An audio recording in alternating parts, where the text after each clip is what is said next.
Hello everyone, Jeff Duncan, Josh Katzen's team from NOLA.com. We're here at Raymond James Stadium where the New Orleans Saints have just wrapped up a 28-14 victory against the Tampa Bay Buccaneers.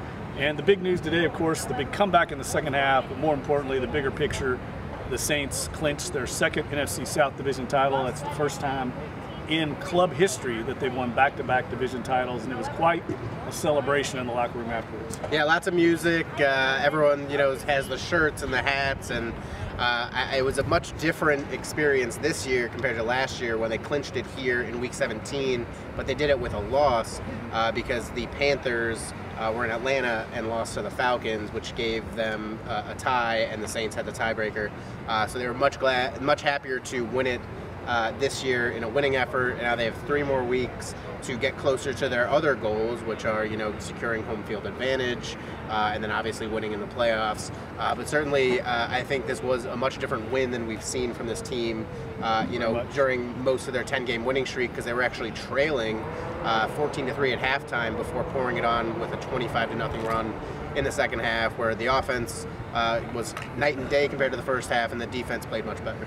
Yeah, and obviously the big play in this game, the catalyst for the 25-point comeback, was Taysom Hill's block punt in the third quarter.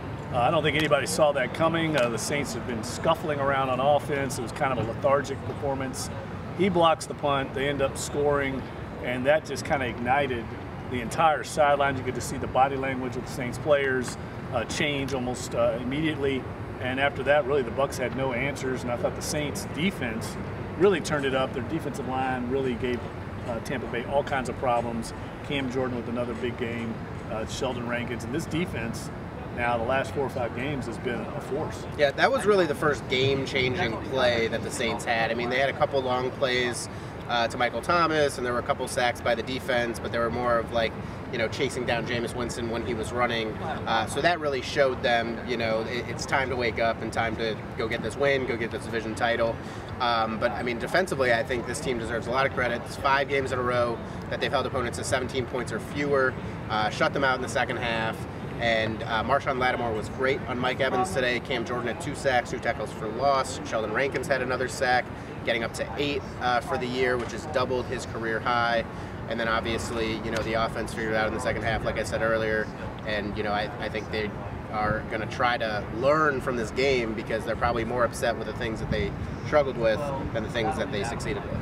Yeah, it was another big win for them today on the road, as you said, overcoming adversity, down 14-3 at halftime. It looked like it was going to be a wet, miserable day. It kind of cleared up. That really wasn't a big factor in the end, but the Saints able to get it done with special teams and defense. This team now is 11-2 and in charge of things in the NFC South and perhaps in the NFC. So for Josh Katzen's team, Julie Bowden, Jeff Duncan, check out all of our coverage on NOLA.com throughout the week as we lead into next week's game against the Carolina Panthers, and thanks for joining us.